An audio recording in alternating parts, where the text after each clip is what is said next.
오늘은 데살로니가에서 나와 있는 말씀을 가지고 같이 좀 교제를 나눠보려고 합니다.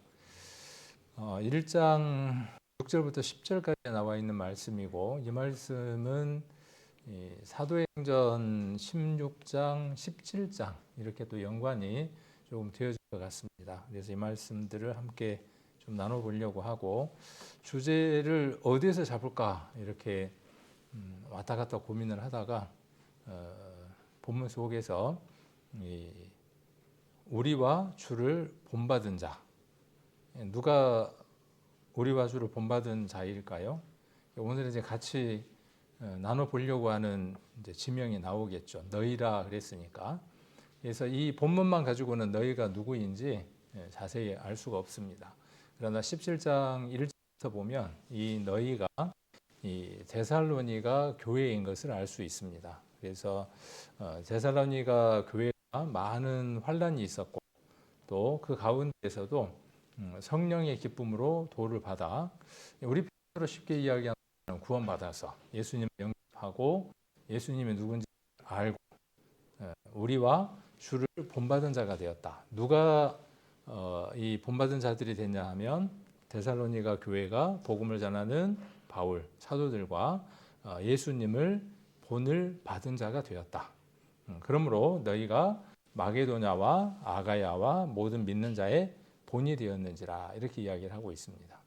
아마 데살로니가의 그 신앙의 한 모델이 그 데살로니가라고 하는 지역에만 머물러 있었던 것이 아니라 그들이 사도를 본받고 예수님을 본받았던 그 삶의 모습들이 주변에 인근들에 이렇게 많이 퍼져갔던 것을 볼 수 있습니다. 그래서 그 인근 지역의 지명들을 마게도냐와 아가야 이렇게 지금 이야기를 하고 있고, 모든 믿는 자들에게 본이 되었다 이렇게 이야기를 하고 있습니다. 그래서 여기 우리와 주를 본받은 자가 되었다. 그리고 이 데살로니가 교회는 이웃 여러 교회들에게 본이 되었다. 이렇게 한번 이 오늘 본문의 내용을, 그러니까 본문이 6절부터 10절까지인데 주제로 되는 6절과 7절에서 이렇게 한번 함축을 해볼 수 있을 겁니다. 그래서 데살로니가 교회는 이 사도와 예수님을 본받은 자들이었다. 그런데 후에 그들의 그 신앙의 삶들을 다른 모든 교회들이 본받는 바가 되었다. 본이 되었다. 이렇게 정리를 해볼 수 있고, 그래서 제목을 본받는 자에서 본이 되는 자로 이렇게 넣어도 되는데, 자라는 말로 뭘로 바꿨냐 하면, 성경을 보는 독자는 누구냐 하면, 또 이 말씀을 듣는 이 독자는 누구냐 하면, 여기 계시는 또 성경을 보는 설교를 듣는 또 이 말씀을 깨달았던 본인 한 사람 한 사람들에게 이야기하는 거기 때문에, 시대적인 것으로는 데살로니가 교회가 되겠지만 지금 이 시간을 놓고 본다면 내가 되는 것입니다. 그래서 나는 사도들과 믿음 안에서 믿음의 선진들을 본받는 삶을 살아야 하고 주님을 본받는 삶을 살아야 합니다. 그런데 거기에서 머무르는 것이 아니라 이제 본이 되는 삶을 살아가는 나로 바뀌어야 한다는 것이죠. 그래서 본받는 나에서 본이 되는 나로, 이렇게 한번 제목을 바꿔서 한번 생각해 봤습니다. 그래서 데살로니가 교회에게 어떠한 일들이 있었는가 하는 부분들을 우리가 이 데살로니가 1장 6절에서 이렇게 한번 볼 수 있습니다. 그래서 많은 환란 가운데에서, 그러니까 아마 데살로니가라고 하는 그 지역에 많은 환란이 있었던 것들을 한번 생각을 해볼 수 있을 겁니다. 그런 가운데에서도 그들은 성령의 기쁨으로 무엇을 받아들였냐 하면 도를 받아들였습니다. 17장, 사도행전 17장입니다. 데살로니가 전서도 한번 찾아 놓으셔야 하지만 사도행전을 먼저 한번 보겠습니다. 사도행전 17장 한번 보겠습니다.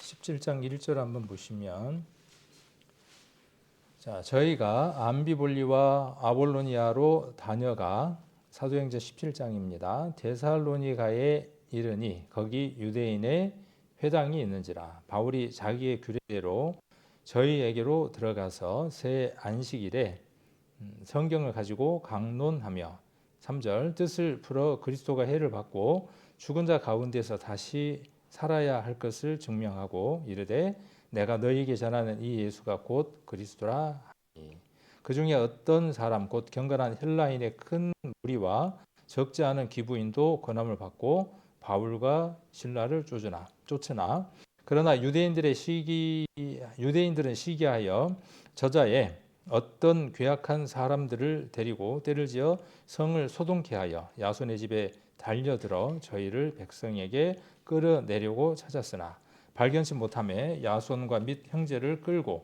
읍장들 앞에 가서 소리질러 가로되 천하를 어지럽게 하던 이 사람들이 여기도 이르매 야손이 드렸도다.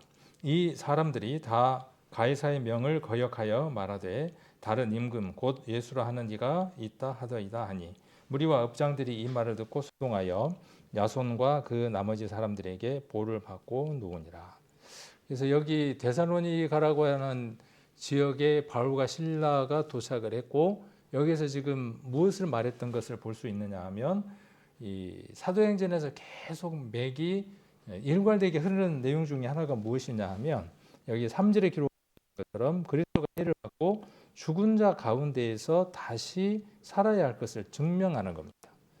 그러니까 우리가 전도 집회가 말하는 것이 이것을 말하는 것이죠. 그리스도가 누구인지 그분은 하나님 자신이며 그가 고린도전서 15장에 기록되어 있는 것처럼 성경대로 우리 죄를 위해서 죽으실 것이라는 것, 죽으셨다는 것, 이 모든 내용들을 증명해내는 것이죠. 그리고 3절에 기록되어 있는 대로 이 예수가 곧 누구인 겁니까? 이 예수가 곧 그리스도다. 예수는 뭐고 그리스도는 뭡니까? 우리 그동안에 너무나 많이 이야기를 해왔죠. 그죠? 예수는 누구, 그리스도는 누구인지. 예수는 뭡니까? 그리스도는 뭐고? 좀 구분해서 우리가 이야기할 수 있을까요? 예수라고 하는 분은 구약에 약속되어진, 그래서 여인의 후손으로 올 것이다, 어디에 태어날 것이다, 어떠한 삶을 살 것이다고 하는 그 많은 예언되어진 그 내용들이 실제로 성취되어서 우리가 눈으로 볼 수 있는 나타난 그 현실 가운데 오신 역사적인 인물을 가리켜서 우리가 예수라고 이야기를 합니다. 그러니까 예수님이라고 이야기할 때 그분은 어떤 분이냐 하면 신적인 그분이, 형체가 없는 그분이 말씀대로 그 말씀이 성취되어서 임마누엘 해서 우리 눈에 보이도록 계시는 그분이 누구냐 하면 예수님입니다. 근데 왜 오셨냐는 거죠. 우리가 마태복음에 기록되어 있는 대로 그분은 왜 오셨느냐 하면 자기 백성의 죄를, 저희 죄에서 구원하러 오신 분이 예수님이라고 하는 이름의 뜻이다. 그렇게 우리가 알고 있죠. 그러니까 우리가 역사적 실존한 인성의 모습으로, 인간의 모습으로 오신 분. 그래서 우리의 죄를 담당하시기 위해서 어린 양으로 오신 분. 그분이 누구냐 하면 예수. 그리고 그리스도는 무엇일까요? 우리가 잘 아는 대로 똑같아요. 메시아, 구원자 똑같은 말이에요. 예수라는 말도 똑같이 메시아, 구원자 그런 뜻이겠지만 그런 의미들을 우리가 함축하고 설명할 수 있어야 하고. 그렇죠? 왜? 이들이 설명한 내용이 뭐인가? 그들이 증명한 내용이 무엇이니까요? 우리가 전도 집회에서 말하는 바가 무엇입니까? 그 예수님이 하나님이라는 것이죠. 그분이 사람이지만 하나님이시다. 사복음서에 기록된 역사 안에 오셨던 그분은 인간인 것 같지만 그분은 곧 하나님 자신이다. 그래서 처녀의 몸을 통해서 태어나신 그분은 어떤 분이다라고 하는 것을 우리는 설명해내고 증명해내야 하는 거죠. 무엇으로서? 이것으로서, 그렇죠? 이것으로서. 또 무엇으로서요? 우리의 삶으로서. 그래서 지난 주일날 설교 혹시 본문이 기억나시나요? 다 연결되어 있겠죠. 주일날 설교 제목 또 본문 기억나시나요? 자, 유대인들에게만 도를 전했죠. 헬라인에게도 어떻게 했습니까? 말을 전하였다 그랬죠. 유대인들에게는 선포가 필요했죠. 그분이 누구인지, 말씀 속에 있는 그분이 누구인지 선언이 필요하고 선포가 필요했겠죠. 그러나 헬라인들에게는, 헬라인 혹은 디아스포라가 되어졌던 이 이방인의 문화가 가득 채워졌던 헬라파 유대인들에게 있어서는 무엇이 필요하냐 하면 하나님에 대한 존재도 그들에게는 흐릿해져 있고 성경에 대한 지식도 띄엄띄엄하고 그들에게는 무엇이 필요했습니까? 예수님이 누구인지에 대한 여러 복잡한 설명들이 필요했다는 것을 우리는 사도행전에서 충분히 읽을 수 있었죠. 그래서 우리가 하는 이 전도 집회가 얼마나 지혜롭고 얼마나 타당한가 하는 것에 대해서는 성경 여러 곳에서 우리가 근거들을 찾을 수 있다. 이렇게 말씀을 드린 적이 있습니다. 그래서 여기 기록되어 있는 대로 사도행전 17장 3절에 기록되어 있는 대로 예수가 누구인지 증명을 해내는 거죠. 그리고 그분이 죽었다가 살아나신 것에 대해서 증명도 하고 그것을 통해서 무엇을 선언하느냐 하면 그분의 죽음이 곧 우리의 모든 죄를 대신 지신 것에 대한 증명을 해내는 거죠. 그리고 그리스도라고 말하는 것이죠. 구약에 예언되어진 그분, 그리스도라고 하면 구약에 예언되어져 있는 그리스도라고 이야기할 때 세 가지가 충족되어야 된다. 혹시 기억하시나요? 그리스도에게서는 충족되어져야 할 세 가지 조건이 있다라고 말씀을 드렸어요. 첫 번째가 뭐냐 하면 왕이고 그 다음에 또 하나가 무엇이었죠? 제사장이고 또 하나가 선지자. 그렇게 세 가지의 요소를 충족할 수 있어야 기름 부음을 받는 그 대상들이. 근데 예수님에게는 그 세 가지를 다 충족하는 만족할 만한 일들을 하셨던 것들을 우리가 볼 수 있죠. 조금 어려운 내용들일 수 있어요. 그리고 이것을 모른다고 해서 우리가 구원을 못 받거나 그렇지는 않죠. 우리가 그분이 누구인지 그분을 사랑하는 그 마음이 있을 때 그분이 나를 사랑하셨고 그분이 나에게 모든 것을 주셨다고 하는 그 사랑의 메시지를 우리가 받아들일 때 우리의 방향이 하나님을 향하게 되고 그때 주님만 따르겠다라고 주님을 붙들게 되는 것이죠. 그리고 그 삶을 살아가는 과정 가운데에 우리는 하나님에 대한 예수 그리스도에 대한 많은 새로운 정보들을 얻게 되죠. 그래서 여호와를 알자, 힘써 여호와를 알자는 그 말씀들이 정말 절대적으로 필요하다는 것들을 알게 됩니다. 자, 이런 내용들을 우리가 데살로니가 교회에서 바울과 실라가 이 일들을 우리가 했던 것들을 한번 살펴볼 수 있을 겁니다. 앞에는 바울과 실라가 뭐 빵에 갇혔던 것도 나오겠죠. 그래서 기도로 옥문이 열리고 이런 여러 가지 일들이 있었던 것들을 우리가 볼 수 있을 겁니다. 자, 그다음 이제 어디를 한번 보느냐 하면 아까 유대인의 회당이라 그랬죠. 1절에 보시면 그래서 모였던 장소가 어디 중심이었던 것을 볼 수 있느냐 하면 회당 중심이었던 것을 볼 수 있습니다. 그래서 그들은 습관적으로 어디에서 모였냐 하면 모이기 좋은 회당에서 모여서 베마 또 뭐 혹은 슈나고게 뭐 이렇게 이야기하기도 하는데 회당이라고 이야기를 합니다. 우리가 주님 오셨을 때 다시 모이게 될 거 아닙니까? 그리고 지금 우리가 이렇게 모이게 될 거 아닙니까? 이 모임에 대해서 우리가 예전에 한번 성경 공부할 때 다 잊어버리셨겠지만 에피 슈나고게라고 하는 말을 한번 쓴 적이 있습니다. 이렇게 모이는 것이 뭐냐 하면 함께 이렇게 모이는 거예요. 근데 그 모임이라고 이야기할 때 회당, 슈나고게라고 하는 그 단어가 함께 포함되어 있다는 겁니다. 그래서 아마 유래가 어디에서 온 것이냐 하면 유대인들의 그 회당의 모임, 그 모임에 대해서 이야기를 하고 있는 겁니다. 자, 그리고 10절에도 한번 보시면 밤에 형제인 사도행전 17장 10절입니다. 밤에 형제들이 곧 바울과 실라를 베레아로 보내니 저희가 이르러 유대인들의 회당에 들어가니라. 11절 우리가 전도 집회 때 많이 썼던 말씀이죠. 베레아 사람은 데살로니가에 있는 사람보다 더 신사적이어서 간절한 마음으로 말씀을 받고 이것이 그러한가 하여 날마다 성경을 상고하므로 그 중에 믿는 사람이 많고 헬라의 기부인과 남자가 적지 아니하나. 데살로니가에 있는 유대인들이 바울이 하나님 말씀을 베레아에도 전하는 줄 알고 거기도 가서 무리를 움직여 소동케 하거늘. 그러니까 데살로니가에는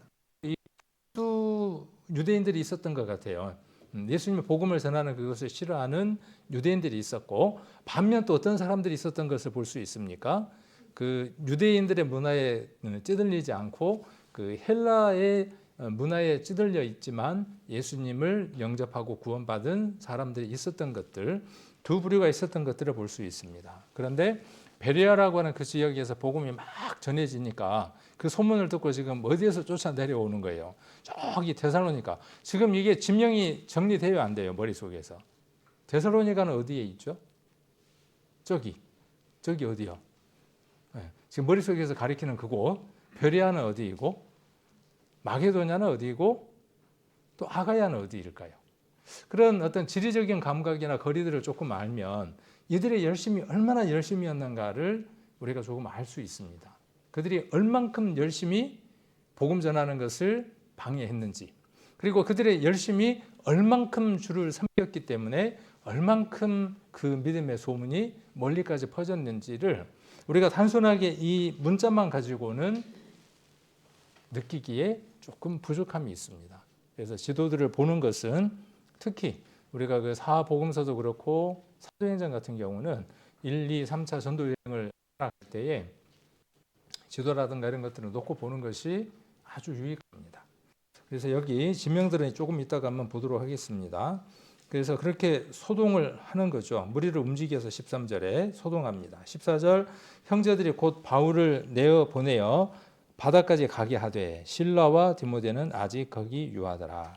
바울을 인도하는 사람들이 데리고 아덴까지 이르러 바울에게서와 실라와 디모데를 자기에게로 속히 오게 하라는 명을 받고 떠나니라. 그래서 데살로니가라고 하는 지역에 있었던 사건과 베레아라고 하는 지역에 있었던 사건과 그리고 그 이후에 그들이 어디로 지금 이동하고 있는 걸 볼 수 있느냐 하면 아덴이라고 하는 장소로 이동하는 것을 볼 수 있습니다. 자, 이러한 일들 가운데에 지금 우리가 조금 성경을 어디로 지금 옮겨온 거냐? 데살로니가라고 하는 성경으로 지금 옮겨온 겁니다. 그러니까 데살로니가 지역에 있었던 이 복음을 전하고 그들의 복음의 말씀을 듣고 거기에서 교회가 형성이 되고 또 복음들이 전해지는 그 과정들이 있었겠죠. 그 교회에게 바울이 보낸 편지입니다. 그래서 너희라고 하는 이 사람들은 여기 지금 너희라고 하는 사람들은 우리는 이제 누구라고 하는 것을 알 수 있느냐 하면 데살로니가에 있는 그 성도들인 것을 우리는 이제 앞뒤의 내용들을 통해서 또 사도행전의 내용을 통해서 확인해 볼 수 있습니다. 그러니까 우리가 이 말씀이 어디로 연결되는 걸 볼 수 있습니까? 사도행전 17장 초반으로 연결되는 걸 볼 수 있죠. 그들이 우리가 만난 예수님을 동일하게 만난 겁니다. 그렇죠? 그들이 우리가 만난 예수님을 똑같이 만난 겁니다. 어떠한 방법으로? 지금 우리에게 설명되어지는 하나님, 지금 우리에게 설명되어지는 예수 그리스도, 지금 우리에게 선포되어지는 그 복음의 사실들을 그들도 동일하게 누구를 통해서 들은 것이냐 하면 바울과 실라와 여러 복음을 전하는 그 사도들에 의해서 그들이 들었다는 사실이죠. 우리는 그것을 들음과 동시에 무엇으로 보느냐 하면 보증이 되어지는 이 성경 문자를 통해서 우리는 더 확신하게 되는 거죠. 그들에게 확신이 있었고 우리에게도 동일하게 들음으로 말미암는 믿음이 있고 이제 그것을 보는 것으로 말미암는 더 큰 확신인 믿음이 우리에게 있습니다. 이런 복음을 우리가 가졌다는 것은요, 우리 스스로 정말 귀하게 여기고 감사하게 여기고 이것을 우리만 담고 있는 것이 아니라 담대하게 선포하는 그런 용기도 필요하겠다라는 생각을 합니다. 자, 그러므로 너희가 마게도냐와 이제 데살로니가 1장으로 넘어갔습니다. 사도행전은 이제 우리가 읽었고 다시 데살로니가 전서 1장으로 넘어가서 7절 한번 보시면 그러므로 너희가 마게도냐와 아가야와 아가야인데 야까지 이렇게 색깔이 바뀌어야 되는데 모든 믿는 자의 본이 되었는지라. 얼만큼 열정적으로 살았길래 마게도냐와 아가야라고 하는 그 지역까지 믿는 자의 본이 되어졌을까요?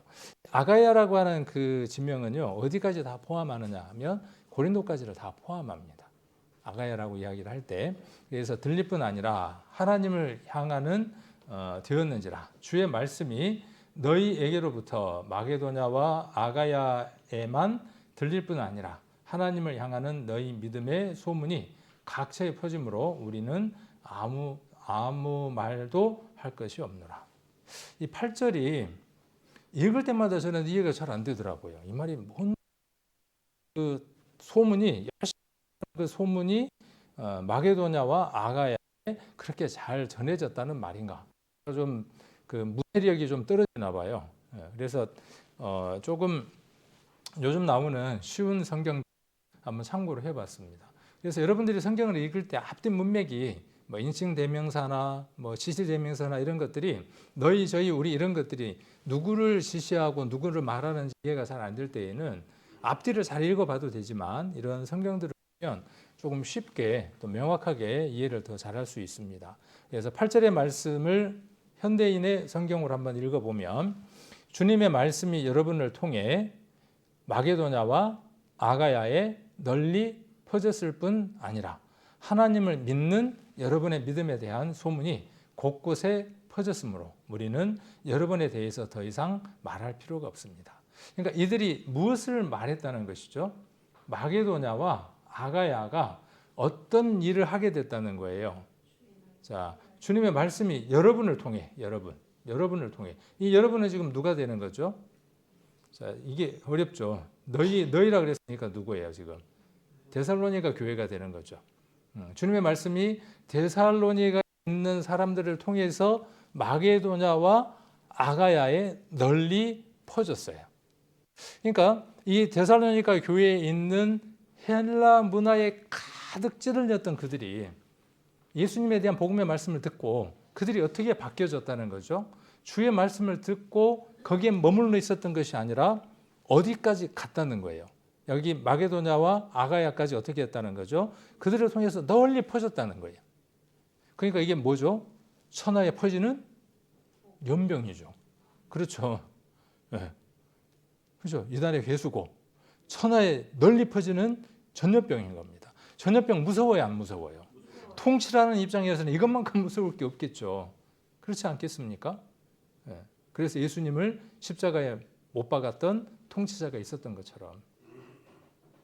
그런데 하나님이 원하시는 것은 무엇이냐 하면 들불처럼 들에 불이 나면 그 불은 끌 수 없죠.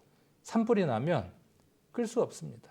건조한 날 산불이 나서 타기 시작을 하면 타다닥거리는 소리를 내면서 계속 번져갑니다. 복음이 그렇죠. 어디에서 성령의 불이 시작이 돼서 예루살렘부터 성령의 불이 시작이 돼서 지금 우리가 이제 조금 이따 지도를 한번 보겠지만 어디까지 올라가 있는 걸 볼 수 있느냐 하면 저기 북쪽 위에까지 거슬러 올라가 있는 걸 볼 수 있습니다. 대륙으로 계속 번져나갑니다. 들불처럼. 그 들불에 산불에 도구로 쓰여지는 사람들이 누구냐 하면 믿음에 앞섰던 모든 사람들입니다. 그들은 누구를 본받았느냐 하면 앞선 누군가를 본받았고 그들은 또 그 앞선 누군가를 본받은 것이죠. 우리에게 그들의 본받은 것들이 우리에게 넘어온 것이죠. 우리가 이렇게 복음을 받고 구원을 받을 수 있었던 것은 누군가가 앞서서 그 불을 받아들였고 그 불을 견디지 못하고 우리에게 던짐으로 말미암아 우리에게도 그 불이 붙은 것이죠.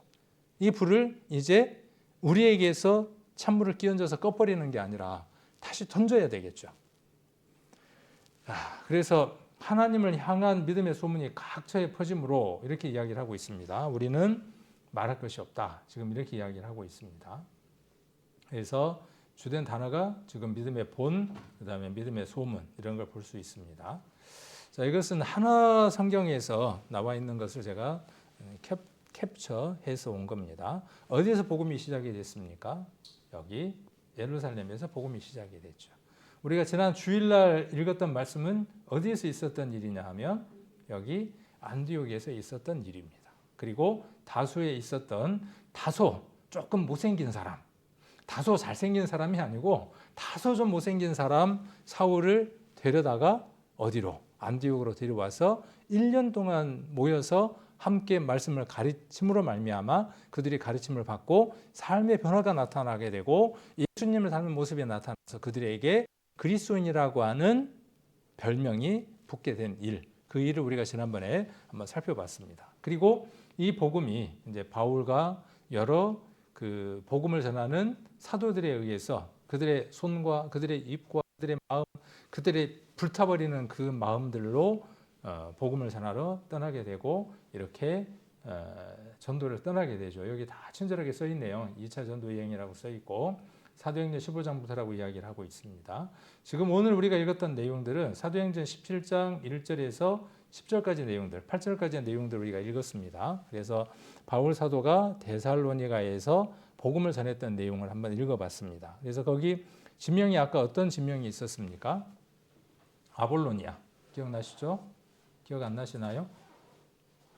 네, 사도행전 17장 다시 한번 읽어볼까요? 1절에 보시면 암비볼리, 여기 암비볼리가 있죠. 이렇게 암비볼리가 있고 그 다음에 아볼로니아가 이렇게 있습니다. 자, 그리고 데살로니가가 이렇게 있습니다. 지명들이. 자, 마케도냐가 어디에 있습니까? 마케도냐. 아까 마케도냐하고 어디까지 막 소문이 퍼졌다 그랬습니까? 어떤 소문이 퍼졌어요? 그리고 어떤 일이 벌어졌어요? 데살로니가에 있었던 죽으시고 부활하셨던 예수님에 대한 그 증명이, 그 복음의 내용이 누구 입에 들려서 누구에게 불이 붙어서 데살로니가에 있는 사람들의 입에, 심령에 가득 담기고 입에 들려져서 어디로? 여기 마게도냐로. 그리고 어디로요? 이렇게 아가야로, 요 일대로 이렇게 복음이 전해지는 걸 볼 수 있습니다. 그들이 눌러만 앉아 있었다면, 그렇죠, 편했겠죠. 그렇죠, 얼마나 편했겠습니까? 근데 과연 편했을까요? 구약에 나오는 선지자처럼 다시는 내가 여호와의 이름을 선포치 아니하리라 라고 마음을 작정을 먹으면 한쪽 마음에서 어떻게 된다고요? 심중이 불붙는 것 같은 마음이 있다, 이렇게 고백을 했죠. 우리가 복음을 전하다 보면 아이고 내가 아쉽냐? 지가 아쉽지? 가든지 말든지 그냥 냅둬 버려라. 지가 알아서 하겠지 뭐. 또 누군가가 전하겠지. 그렇게 이야기를 하다가도 마음 한구석에서 어때요? 아닌데. 심정이 막 불붙는 같은 그런 마음들이 있죠. 아마 이들의 마음들도 그랬을 것이라고 하면 생각을 해볼 수 있을 겁니다. 그래서 1장 8절까지의 그 경로를 보면 이렇게 이동을 하는 걸 볼 수 있습니다. 그래서 여기 빌립보가 있죠. 빌립보에서는 어떤 사건이 있었겠어요? 그 유럽으로 가는 첫 관문에서 한 여인이 구원을 받죠. 누구죠? 자주장사 루디아가 구원을 받습니다. 그리고 거기에 교회가 형성이 되죠. 이 빌립보 교회는 바울에게 많은 도움을, 두 차례에 걸친 많은 도움을 주는 교회로 우리가 성경 가운데 볼 수 있습니다. 자, 그리고 이렇게 이동을 하고 그다음에 여기 아까 암비볼리, 여기가 지금 암비볼리입니다. 여기가 암비볼리, 그다음에 아볼로니아, 그다음에 데살로니가, 이렇게 이동을 합니다. 자, 그다음 어디로 이제 이동하게 됩니까? 어디로 이동을 하느냐 하면 베레아라고 하는 곳으로 이동을 합니다. 베레아에 있는 사람들은 어떤 사람들입니까? 신사적인 사람이에요. 우리는 성경을 읽을 때 거기에 항상 머물러 있습니다. 베레아 교회는 그 후에 어떻게 됐을까요? 혹시 그 교회가 그 뒤에 어떻게 됐는지 유심히 관찰하고 읽어본 적이 있나요? 데살로니가 교회는 어땠을까요? 데살로니가 교회는 바울의 친서를 받죠. 그렇죠? 근데 베레아 교회가 바울의 친서를 받았다. 베레아 서신이 있어요, 없어요? 없어요. 신사적이기는 했어요. 말씀을 듣고 구원은 받았어요. 17장 11절, 사도행전 17장 12절 한번 봅니다. 베레아 사람들은 데살로니가에 있는 사람보다 더 신사적이어서, 이 말씀만 보면 A보다 B가 나은 거죠. 어느 한쪽이 나은 겁니다. 만일 그렇게 이 성경을 읽고 여기에서 멈춰버린다 그러면 데살로니가라고 하는 지역은 아주 나쁜 곳입니다. 그렇겠죠? 그러나 그렇지 않은 것을 우리는 데살로니가 전서 1장 오늘 본문을 통해서 살펴볼 수 있게 됩니다. 반면 데살로니가 교회는 베레아 교회는 어땠다는 걸 볼 수 있습니까? 신사적이어서 간절한 마음으로 말씀을 받고 이것이 그런가 하여 날마다 성경을 상고했습니다. 그리고 그 중에 많은 헬라 기부인과 남자가 적지 않았습니다. 그런데 어떻게 됐다고요? 그런데 그 이후로 예루살렘 교회는 폭발적인 성령 강림이 있었습니다. 하루에 몇천 명씩 구원받는 제자의 수가 늘어나는 그 어마어마한 성령의 폭발적인 역사 가운데의 한 중심지입니다. 그런데 이 예루살렘 교회는 어떻게 되어지느냐 하면 채 70년이 되기도 전에 흔적도 없이 조용히 펠라라고 하는 작은 지역으로 이주하면서 그 교회가 역사상에서 흔적을 감춥니다. 예루살렘 교회에 3인방이 있었죠. 혹시 기억하시나요? 우리 사도행전을 읽으면 대표로 오는, 안디옥으로 대표로 오고 가고 하는 내용들을 볼 수 있는데 거기에 3인방이 있습니다. 누구일까요? 베드로, 요한, 야고보입니다. 베드로는 수제자이고 야고보는 그 야고보서를 쓴 야고보입니다. 예수님의 제자 야고보입니다. 자, 베드로는 어디로 이동하게 되나요? 예루살렘 교회에 있다가 베드로는 후에 어디로 이동하느냐 하면 안디옥 교회로 이동을 합니다. 그리고 3인 체제였던 예루살렘 교회는 이제 2인 체제가 됐습니까? 2인 체제가 됐습니다.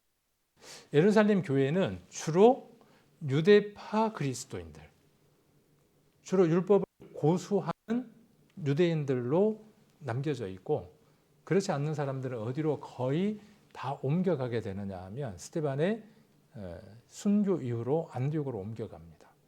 안디옥은 불이 붙기 시작을 합니다. 그리고 이방인들도 교회 안으로 받아들이기 시작을 합니다. 예루살렘 교회가 배타적이었다면 그 구원받은 유대인들 중심으로 어쩌면 율법을 지키는 것으로 예수님의 역사적인 예수님의 모습, 교훈 이런 것에 매달렸다면 안디옥 교회는 예수님의 그 역사적인 모습 플러스 예수님이 우리에게 주는 복음이라고 하는 케리그마라고 하는 그 내용과 합쳐져서 이방인들과 함께 섞여집니다. 본질적인 것은 유지하면서 이방인을 품을 수 있는 넓은 마음들로 안디옥 교회는 복음을 전하기 시작을 합니다. 그리고 그 복음을 가진 사람, 그가 누구냐 하면 바울입니다. 그래서 우리가 지난번에 봤던 것처럼 11장에서 봤던 것처럼 비로소 이방인들에게 본격적으로 무엇을 선포하기 시작을 하느냐 하면 복음을 선포하기 시작을 하죠.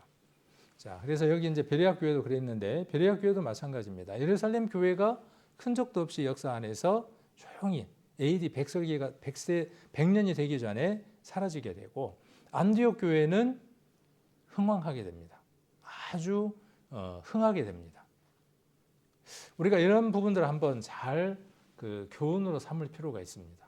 교회가 유전이나 과거나 아니면 그 구태라고 하는 것에 매이게 되면 지난 날들 것에 핵심적인 것, 복음이 유대와 사마리아 땅끝까지 전해져야 된다고 하는 그 본질에서 충실하지 못하면 형식적인 것과 아니면 율법적인 것, 유대적인 것에 매이게 되면 뒤가 없다는 것을 보게 됩니다.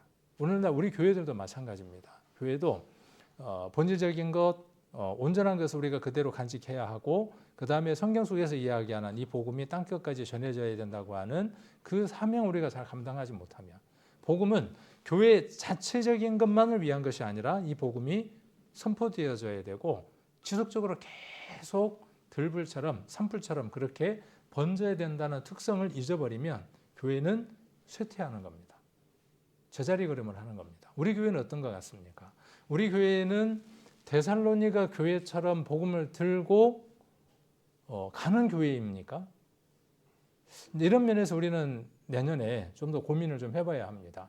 어떻게 이것을 구체적으로 말씀 속에서 우리의 그 교회 속에서 실천해 낼 것인가? 우리의 삶 가운데에서 어떻게 이 부분들을 우리가 이루어내야 할 것인가? 목사라는 한 사람의 생각과 계획만으로 되는 것이 아니라 교회 자체가 이런 부분에서 좀 더 자극을 받고 깨어서 복음을 전할 수 있는 방법들을 찾아내야 하는 것이죠. 그렇지 않으면 여기 데살로니가 교회 그 베레아 교회 어떻습니까? 예루살렘 교회 어땠습니까?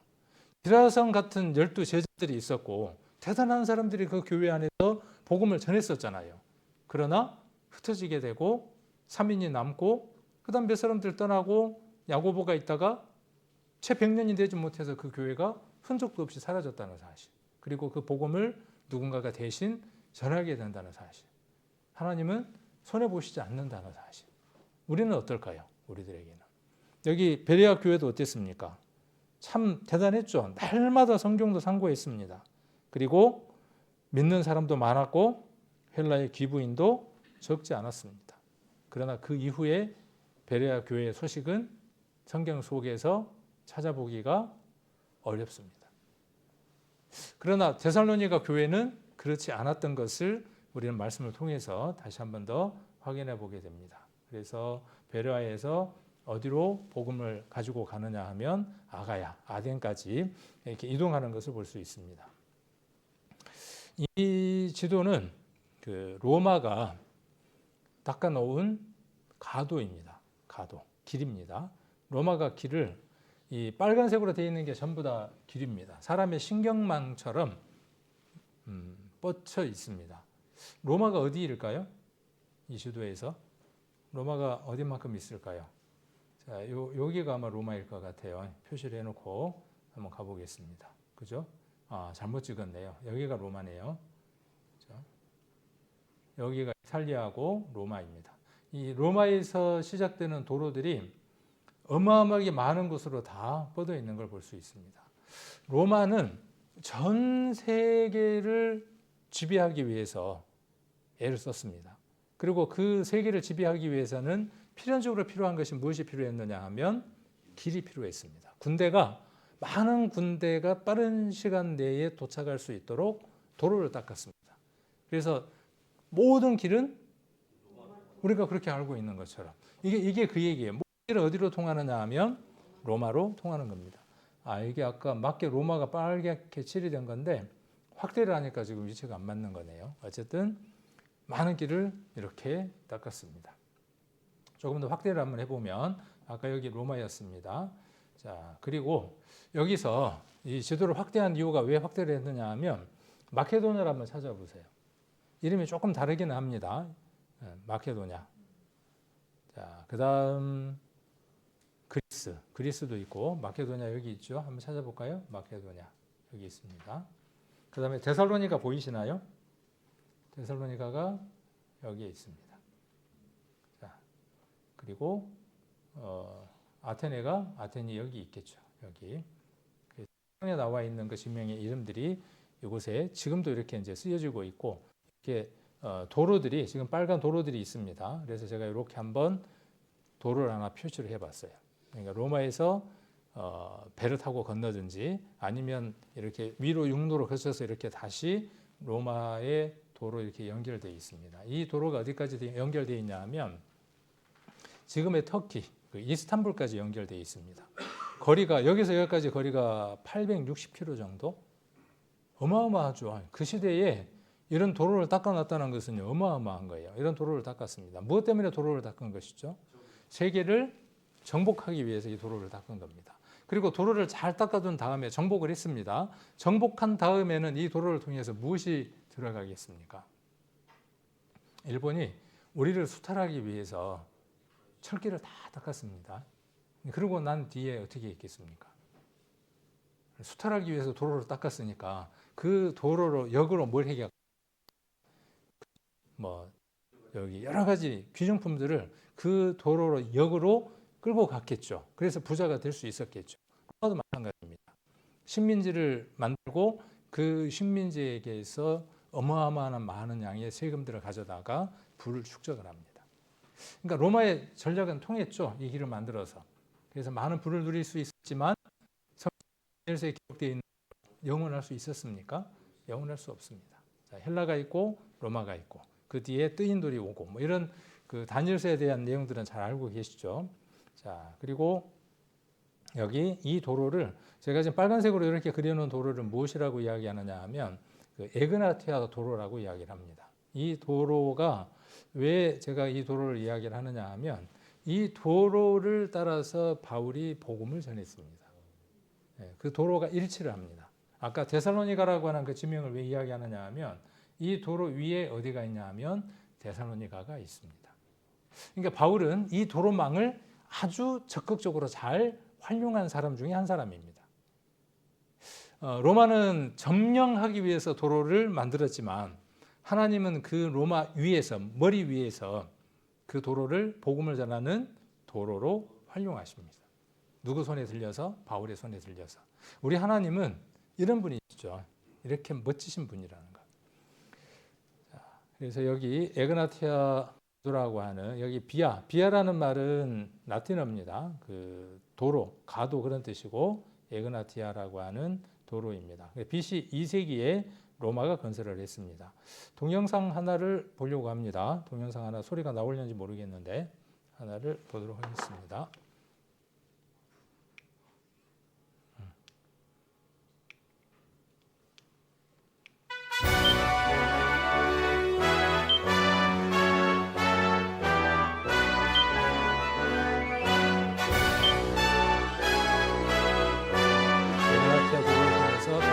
여기까지 이르렀습니다. 이번 여정은 타워의 여행을 따라가봅니다.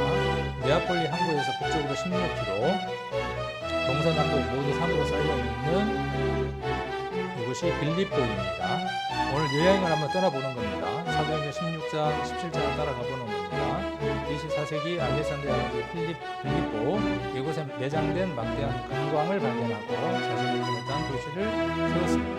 이곳이 이름이 빌립보입니다. 이제 성경의 이름대로 기록대로 마게도냐의 첫 번째 남성, 가장 큰 성이 빌립보였습니다. 아시아 쪽으로 가려했던 사도 바울은 드로아의 환상을 보고 유럽 쪽으로 향합니다.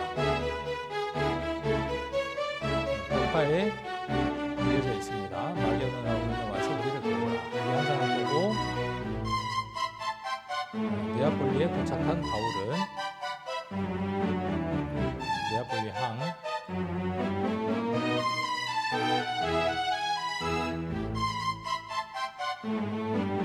안식일에 들른 성문 밖에 있는 강가, 사도행전 16장의 내용입니다. 훗날 선교 후원자가 될 여인 루디아를 만나죠. 루디아를 만납니다. 빌립보 교회는 바울을 여러 번 돕습니다. 이후 바울은 빌립보에서 귀신 들린 여종을 만나 그녀를 고쳐줍니다. 귀신이 떠나면서 여종의 능력도 사라지고 돈을 못 벌게 되니까 주인은 바울을 고소하고 붙잡아 때리고 감옥에 가두고 불평하고 그러지 않고 기도와 찬송과 그것으로 기적을 열었다. 빌립보 사도행전에 나와 있는 내용이죠. 빌립보 감옥에서 에그나도 가두를 따라 암비롤리에 도착을 합니다. 바울과 실라가 지나가면서 다스 사자상 이후 형성된 초대 기독교 공동체 터.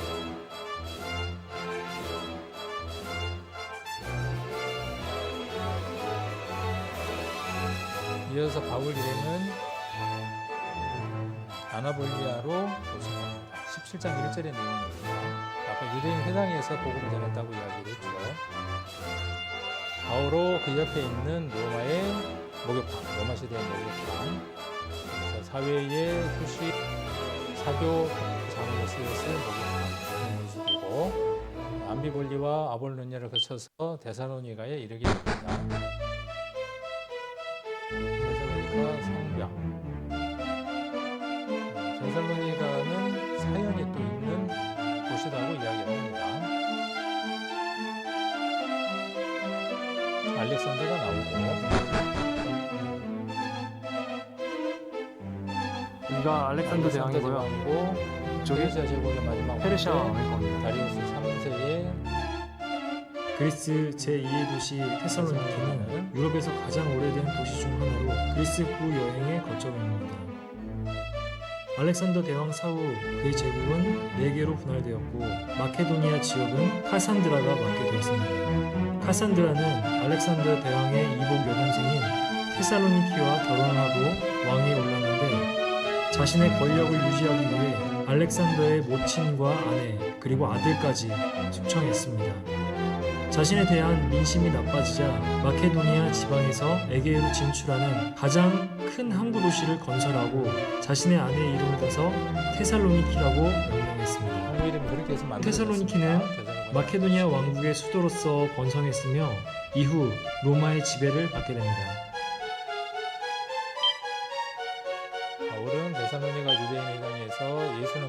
전했습니다. 하지만 그곳에서도 그를 시기하는 유대인들이 있었고 그들의 위협을 피해 밤에 베레아로 이동했습니다. 여기가 지금 데살로니가로부터 서쪽으로 72km 떨어진 베리아라고 적었네요. 최신식 항구 데살로니가와는 달리 비교할 수 없는 작은 도시 베레아. 이곳에 바울과 실라가 도착했습니다.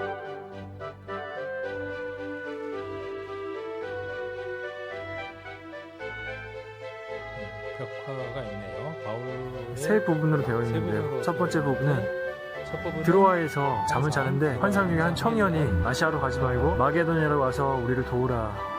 그 장면을 지금 표현한 것 같아요. 이곳 베레아에 와서 말씀을 전한 사도 바울의 모습입니다. 바울로스가 베레아 성에 와서 사람들한테 복음을 전파하는 모습입니다. 베레아 사람들이 경청하고 있습니다.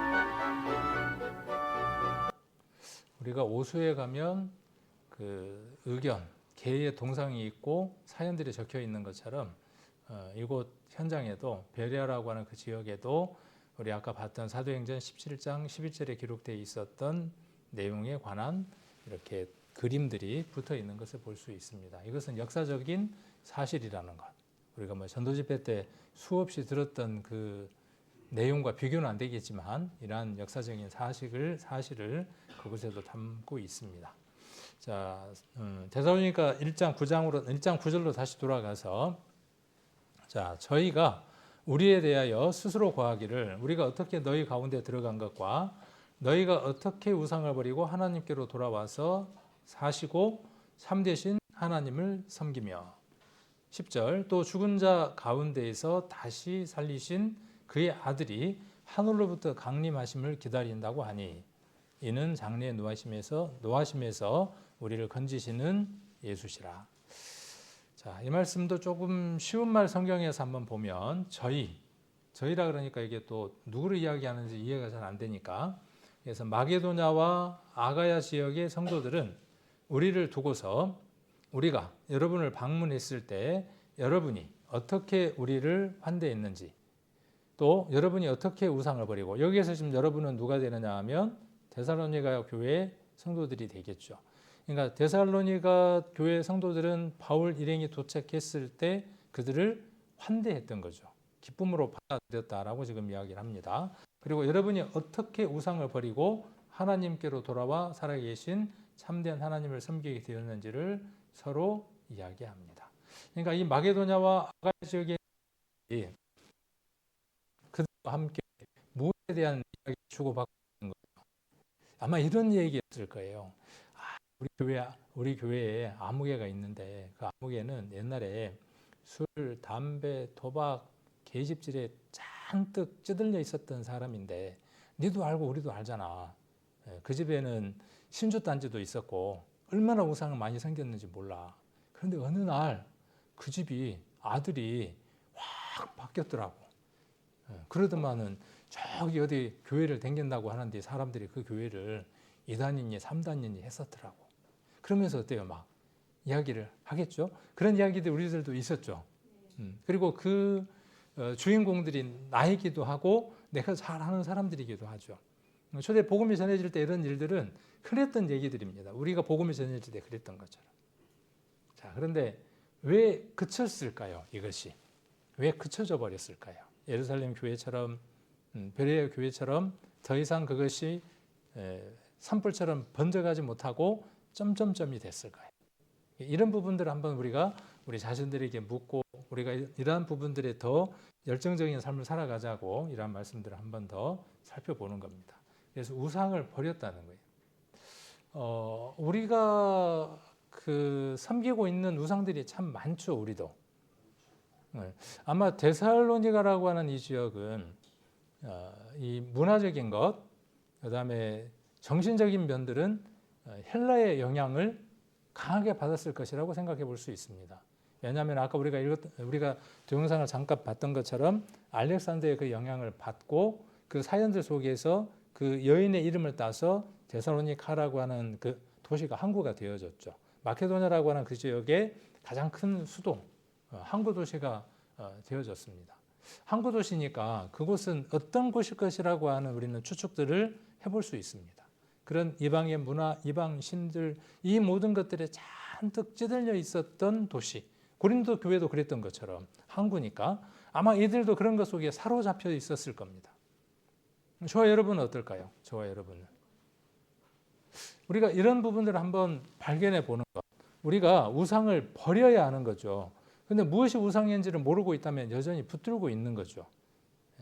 여전히 붙들고 있는 겁니다. 그리고 하나님께로 돌아서는 거죠. 돌아서는 겁니다. 그리고 사시고 참되신 하나님. 자, 살아계신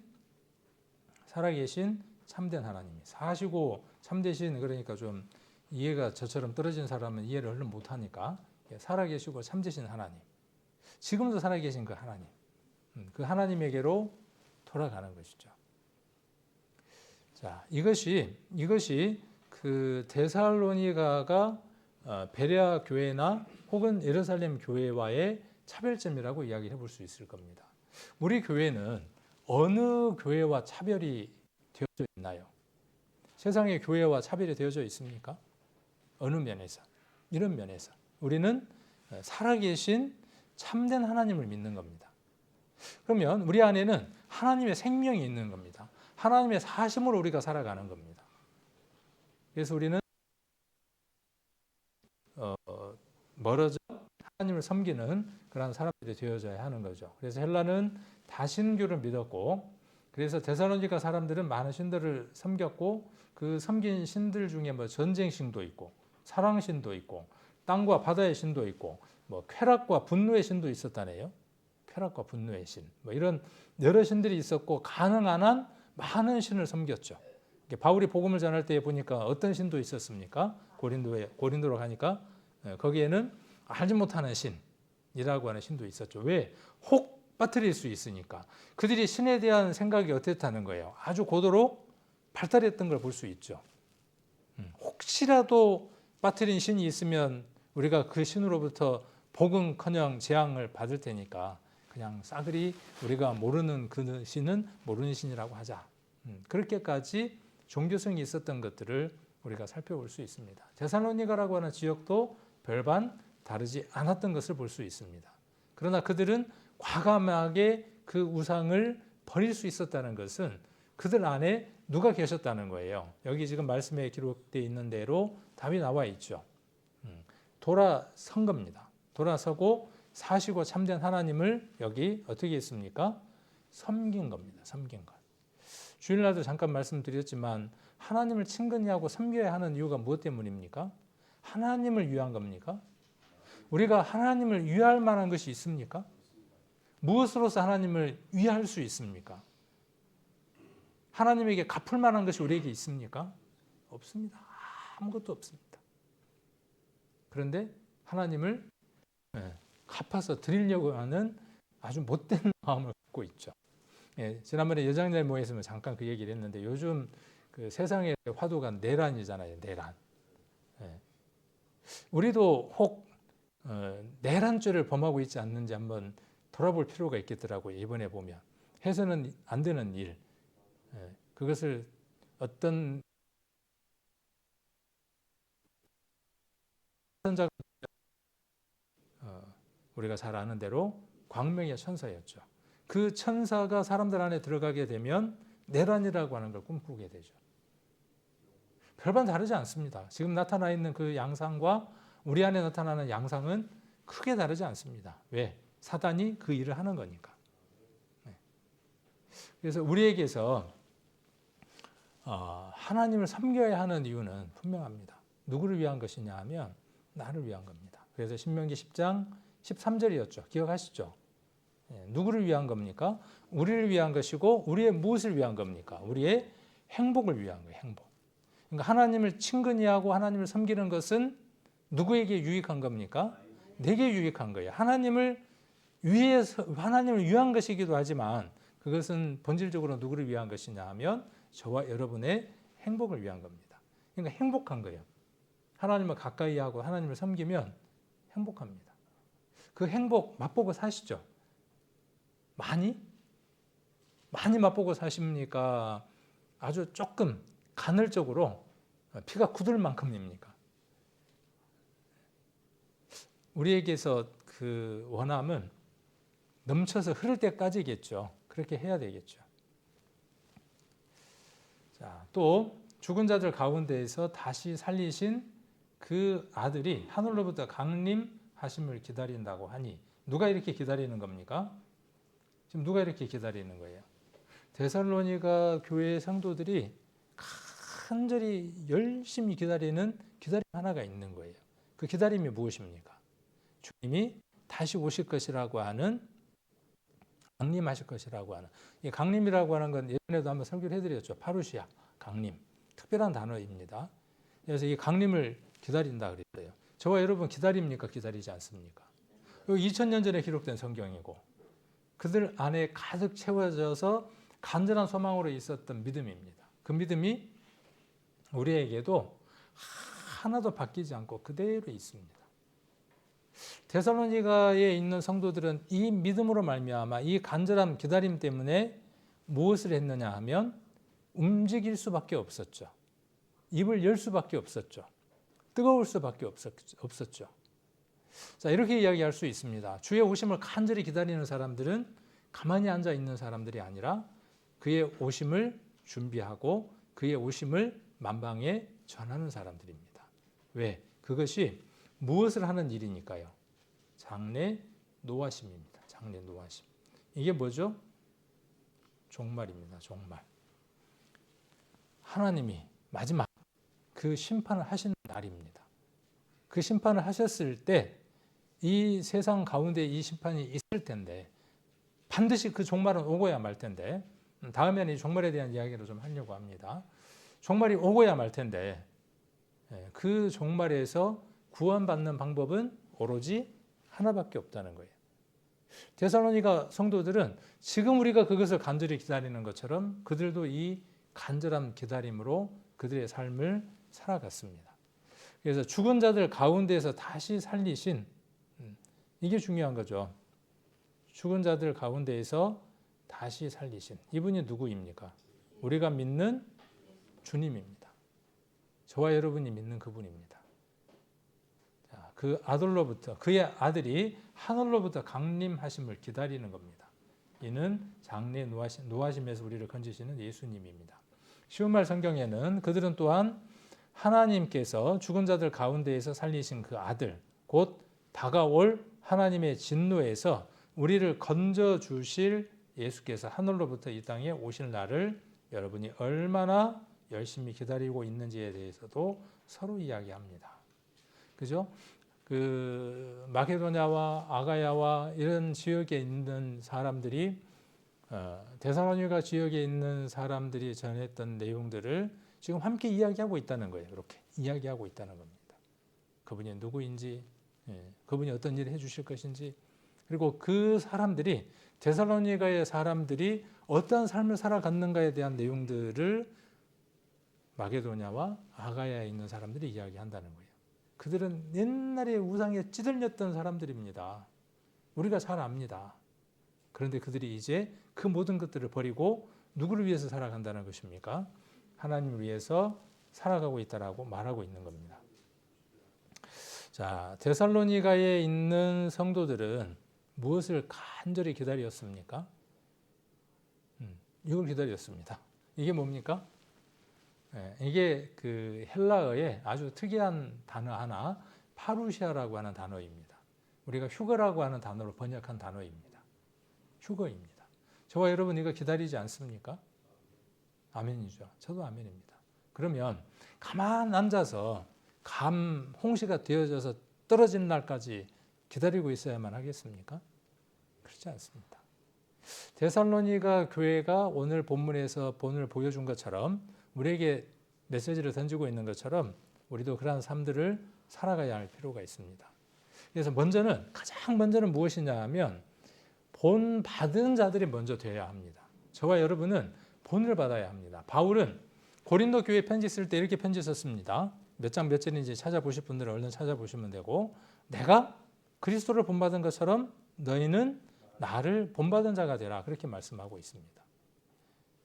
저와 여러분의 삶이 누구를 본받는 자의 삶이 되어져야 되느냐 하면 그리스도를 본받는 자들의 삶이 되어야 합니다. 그리고 이제 구원받은 새로운 성도들에게 그들에게 우리는 무엇이라고 말할 수 있어야 하느냐 하면 내가 그리스도로 본받는 것처럼 그렇게 본받으려고 열심히 따라가는 것처럼 너희도 우리를 본받고 살아가야 된다라고 말할 수 있는 삶이어야 합니다. 그래서 구원받고 주를 본받는 자들이 되어야 하고 그 다음에 모든 믿는 자들의 본이 되어야 하는 겁니다. 자, 이걸 왜 제가 이렇게 정리를 했느냐 하면 주의 오심을 간절히 기다린다면 이게 있어야 정상적인 겁니다. 이것이 바른 종말을 대망하는 사람들의 모습입니다. 종말론이 있죠. 종말. 말세. 우리가 말세와 종말에 대한 이야기들을 많이 하죠. 그리고 지금이 말세다라고 이야기를 합니다. 그러면 종말은 무엇이고 말세는 무엇이고 이런 부분은 다음 주에 한번 우리가 이제 살펴보려고 합니다. 그러면 그런 부분을 기다리는 사람들이 어떻게 살아야 하냐는 거예요. 다 손 놓고 내일 모든 것이 끝날 테니까 나는 자연이다 하고 자연으로 돌아갈 거냐 그 말이에요. 산으로 올라가서 초막을 짓고 흰옷을 입고 주님 오실 것을 기다릴 거냐 그 말이죠. 데살로니가 교회는 그러지 않았다는 겁니다. 저와 여러분은 어떠한 삶을 살아야 하느냐 하면 이러한 삶들을 살아야 합니다. 구원받고 주를 본받는 자, 모든 믿는 자들에게 본이 되어야 합니다. 마게도냐와 아가야의 본이 된 것처럼 여기 있는 우리 성도님들은 누구의 본이 되어야 되느냐 하면 바로 옆에 있는 분들의 본이 되어야 합니다. 아내와 남편들에게 본이 되어야 하고 자녀들에게 본이 되어야 합니다. 그래야 그들을 얻을 수 있습니다. 그래야 그들에게 복음을 온전하게 전할 수 있습니다. 그리고 믿음의 소문이 각처에 퍼져야 합니다. 여러분의 믿음의 소문이 퍼져나가야 합니다. 자, 그리고 우상을 버리고 하나님을 섬기는 삶이 이루어져야 합니다. 우리에게 많은 우상들이 있습니다. 우리 안에 자리 잡고 있는 안 될 것이야 라고 하는 우상이 있습니다. 해보지도 않고 하나님은 살아계신 분이고 생명력이 있고 힘이 있으신 분인데 겨자씨에서도 공중의 새가 그늘에 깃들일 만큼 자라게 하는 생명력이 크신 분인데 우리에게 그 믿음이 있음에도 불구하고 해봤는데 내 경험상 추측한데 그 신을 우상을 섬기고 살아갑니다. 거기에서 벗어나 하나님이 우리에게 명하시는 일들을 우리가 행하는 겁니다. 이 일들이 데살로니가 성도들이 하나님 앞에 해드린 일들이었고 이 소문들이 각처에 퍼져나갔습니다. 우리 교회도 그런 교회가 됐으면 좋겠습니다. 그래서 믿음 속에서 정말 본이 되는 삶들을 살아가고 그래서 오늘 설교의 제목처럼 본 받는 자에서 그렇죠. 본을 받았던 나에서 이제는 누군가에게 본이 되어지는 내가 되는 그런 신앙생활을 소망하시고 도전하시는 그런 우리 귀한 성도님들 되셨으면 합니다.